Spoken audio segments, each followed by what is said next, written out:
Halo semuanya, apa kabarkah kalian saat ini? Ya, saya harap kalian semua dalam keadaan yang senantiasa baik-baik saja. Teori mengenai manga One Piece memang seperti tidak pernah ada habisnya. Mulai dari teori tentang jalan ceritanya sampai teori mengenai karakternya.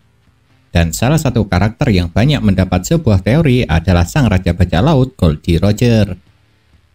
Pada awalnya banyak yang menduga kalau Roger memiliki kekuatan buah iblis.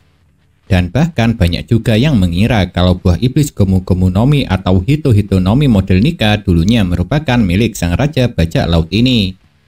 Akan tetapi setelah manga One Piece chapter ke-1047 rilis, semua dugaan itu menjadi sia-sia belaka. Karena di chapter ini telah terungkap fakta yang sebenarnya mengenai Goldie Roger. Pertarungan antara Luffy dengan Kaido sampai sekarang memang masih terus berlanjut. Dan meskipun Luffy telah berhasil membangkitkan awakening buah iblisnya dan mampu menggunakan mode Gear 5, namun dia masih sangat terlihat kesulitan untuk menghadapi Kaido. Buktinya serangan-serangannya masih dapat ditahan ataupun dihindari.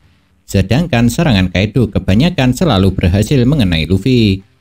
Dan di saat pertarungan tengah sengit-sengitnya inilah terungkap fakta tentang Roger dari mulut Kaido. Pasalnya di chapter ini Kapten Bajak Laut Binatang Buas ini mengatakan kalau Roger bukanlah seorang pengguna kekuatan buah iblis. Tapi meski begitu dia tetap bisa mengguncangkan dunia. Dan dengan hanya bermodalkan kekuatan haki, sang Raja Bajak Laut mampu melampaui semuanya. Sebenarnya sampai sekarang sudah banyak bukti serta indikasi mengenai Roger yang tidak memiliki kekuatan buah iblis. Soalnya walau jarang diperlihatkan dalam sebuah cerita, namun dia memang sama sekali tidak pernah diperlihatkan menggunakan kekuatan buah iblis.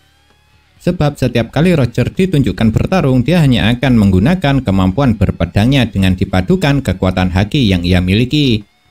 Bahkan saat bertarung melawan Shirohige saja yang bisa dibilang sebagai rivalnya, Roger juga sama sekali tidak pernah diperlihatkan menggunakan kekuatan buah iblis. Dan kalau ketika dia melawan Shirohige yang merupakan rivalnya saja Roger tidak menggunakan kekuatan buah iblis, seharusnya hal itu sudah cukup untuk menjadi bukti kalau sang Raja Bajak Laut ini sebenarnya tidak memiliki kekuatan buah iblis. Lantaran kalau dia memiliki kekuatan buah iblis pastinya akan Roger gunakan ketika melawan Shirohige. Sebab kalau tidak dia gunakan sama saja dengan Roger meremehkan rivalnya tersebut. Nah, karena sekarang telah terungkap kalau Roger tidak memiliki kekuatan buah iblis, saat ini yang masih mengganjal dan membuat saya penasaran adalah kira-kira di manakah kapal Oro Jackson berada. Apakah mungkin kapal ini ditenggelamkan? Atau mungkin sudah rusak? Atau kapal Oro Jackson sebenarnya disembunyikan di suatu tempat oleh salah satu mantan kru bajak laut Roger? Atau kapal Oro Jackson disita oleh Marine setelah Roger ditangkap? Ya, siapa yang tahu jawabannya? Namun kalau menurut saya kapal Oro Jackson kemungkinan besarnya hanya disembunyikan saja oleh salah satu mantan kru bajak laut Roger. Dan sedikit kemungkinannya kalau kapal ini sudah rusak. Sebab bagaimanapun kapal Oro Jackson dibuat oleh Tom yang merupakan seorang tukang kapal hebat. Dan bahan bakunya pun juga spesial, yaitu terbuat dari kayu adam yang merupakan kayu terbaik di dunia One Piece. Jadi kemungkinan kalau kapal ini telah rusak sangat kecil sekali.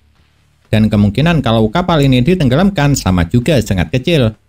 Karena tidak mungkin Roger ataupun semua krunya tega menenggelamkan kapal yang penuh dengan kenangan yang telah membawa mereka mengarungi seluruh lautan. Dan untuk kapal Oro Jackson disita, kalau menurut saya juga sangat minim sekali kemungkinannya. Soalnya Roger bukan ditangkap dalam sebuah pertarungan, melainkan dia menyerahkan diri. Jadi tidak mungkin Roger membawa serta kapal Oro Jackson saat dia menyerahkan diri kepada Marine. Nah, itulah yang dapat saya bahas mengenai manga One Piece atau lebih spesifik tentang Goldie Roger. Dan seperti biasa, kalau kalian memiliki pendapat, jangan sungkan-sungkan untuk menuliskannya pada kolom komentar.